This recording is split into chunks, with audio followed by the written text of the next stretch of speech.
जय हिंद दोस्तों।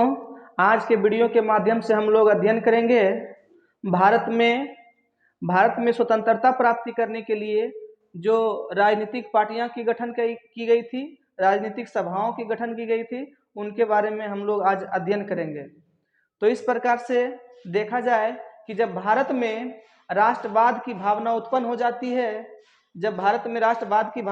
जाती है, उस समय से स्वतंत्रता प्राप्ति करने के लिए भारतीय आंदोलनकारियों में कई प्रकार की सभाएं गठन करती है और कई प्रकार के पार्टी गठन करती है, और वो पार्टी के माध्यम से अंग्रेजों से लड़ाई लड़ते हैं और अंततोगत्वा 15 अगस्त 1947 ईस्वी को आज़ादी प्राप्त करते हैं। और आज़ादी की प्राप्ति के बाद देखा जाए तो वर्तमान समय में भारत में जो पार्टियां चल रही है वो दो प्रकार से चल रही है, एक क्षेत्रीय पार्टी और दूसरी राष्ट्रीय पार्टी। क्षेत्रीय पार्टी उस पार्टी को कहेंगे जो अपना राज्य तक ही सीमित है, परंतु राष्ट्रीय पार्टी उस पार्टी को कहेंगे जिसका मान्यता राष्ट्र लेवल पर है। इनके लिए हम लोग अगले वीडियो में, नेक्स्ट वीडियो में डिटेल से अध्ययन करेंगे। परंतु वर्तमान समय की बात किया जाए तो भारत में 9 राष्ट्रीय पार्टी है। 8 राष्ट्रीय पार्टी पहले से ही थे। उसके बाद 2022 के पंजाब चुनाव में, जब 2022 में पंजाब में चुनाव हुए, उसमें आम आदमी पार्टी 5 सीट ला करके राष्ट्रीय पार्टी की मान्यता प्राप्त कर चुकी है। इस प्रकार से वर्तमान भारत में 9 राष्ट्रीय पार्टी बन चुकी है। परंतु हम लोग आज उस कड़ी को अध्ययन करेंगे जो राष्ट्रीय कांग्रेस की स्थापना 1885 में होती है। वह एक राष्ट्रीय पार्टी में उभर के आती है, परंतु उससे पहले कई छोटे छोटे पार्टियों की गठन होती है जो स्वतंत्रता प्राप्त होते होते या कांग्रेस की स्थापना होते होते धीरे धीरे विलुप्त हो जाती है।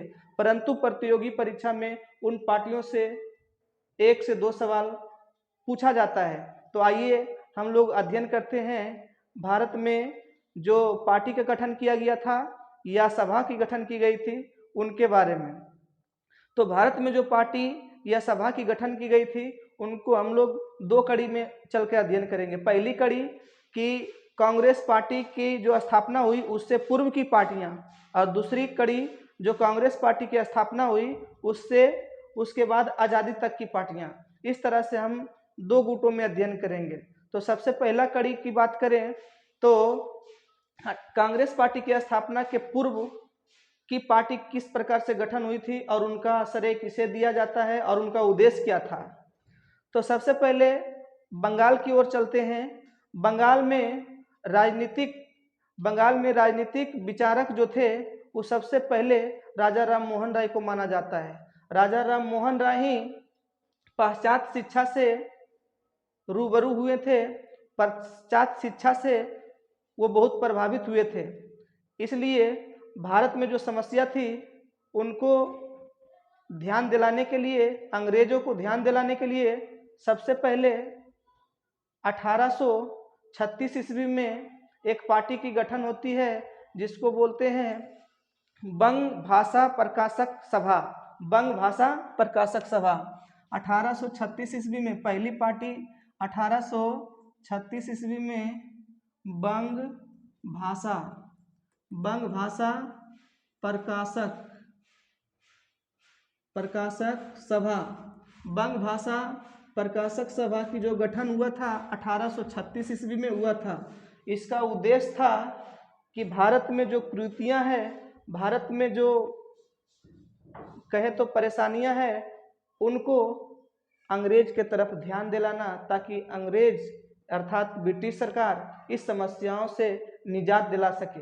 जैसे बाल विवाह कहें, विधवा पुनर्विवाह कहें, इस प्रकार से समस्याओं को निजात दिलाने के लिए सबसे पहले राजा राम मोहन राय ने अंग्रेजों को इस तरफ ध्यान दिलाने के लिए 1836 ईस्वी में बंग भाषा प्रकाशक सभा की गठन किया था। परंतु इस सभा का गठन का श्रेय राजा राम मोहन राय को ना देकर उनके साथियों को दिया जाता है।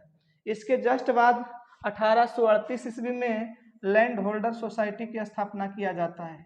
लैंड होल्डर सोसाइटी, इसे जमींदारी एसोसिएशन भी कहते हैं, लैंड होल्डर सोसाइटी को जमींदारी एसोसिएशन भी कहते हैं। यह भारत की पहली राजनीतिक सभा थी। भारत में राजनीतिक सभा को जो बैठक हुई, राजनीतिक सभा को जो प्रारंभ हुई, सबसे पहले 1838 ईस्वी में लैंड होल्डर सोसाइटी के द्वारा। इन्होंने ही सर्वप्रथम संवैधानिक मार्ग को अपनाया। सबसे पहले संवैधानिक मार्ग को अगर कोई अपनाया तो वो लैंड होल्डर सोसाइटी का जब गठन हुआ था उस समय से संवैधानिक मार्ग अपनाया। संवैधानिक मार्ग के मतलब क्या हुआ? संवैधानिक मार्ग के मतलब कोई कार्य जो होगा वो संवैधानिक के थ्रू होगा। जैसे इनका काम था निवेदन, मतलब निवेदन करना, निवेदन के द्वारा उससे कोई चीज मांगना, उसके कोई चीज नियमों में सुधार करना, इस तरह से निवेदन यानी संवैधानिक मार्ग के द्वारा किया करते थे। तो इनका जो और समर्थक थे द्वारकानाथ टैगोर थे। द्वारकानाथ के टैगोर के साथ में और थे, प्रसन्न कुमार टैगोर जी थे, उसके बाद राजकमल सेन थे, इत्यादि लोग थे।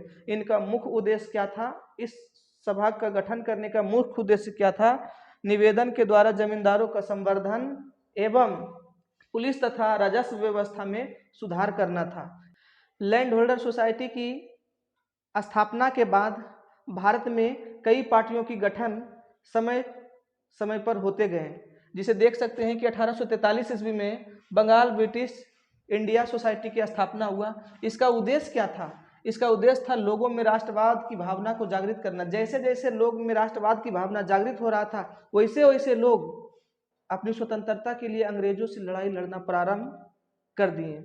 इस तरह से इस पार्टी का Bengal British India society party का भी मेन मकसद यही था कि लोगों में राष्ट्रवाद की भावना उत्पन्न हो। जब लोगों में राष्ट्रवाद की भावना उत्पन्न हो जाएंगे तो वह स्वतः अपनी आज़ादी की लड़ाई के लिए निकल पड़ेंगे। इस तरह से लोगों में राष्ट्रवाद की भावना को जागृत करना था तथा राजनीतिक शिक्षा को प्रोत्साहन देना था। उसके बाद फिर आते हैं 1866 ईस्वी में east India association. East India association की जो स्थापना हुआ वो जाकर के लंदन में ही दादा भाई नौरोजी ने किए थे। 1866 ईस्वी में दादा भाई नौरोजी ने, जहाँ ब्रिटेन के सांसद है लंदन में, वहीं जाकर के दादा भाई नौरोजी ने इस पार्टी की स्थापना किया। इसका उद्देश्य था भारत के जनता के पास जो समस्या है और जो मांग है वो ब्रिटिश सरकार के समक्ष रखना, ताकि ब्रिटिश सरकार भारत में जो हो रही शोषण उसको भी समझ सके। परंतु इस पर विशेष ना ध्यान देकर के ये लड़ाई लंबी चली जाती है। उसके बाद देखते हैं बम्बई एसोसिएशन।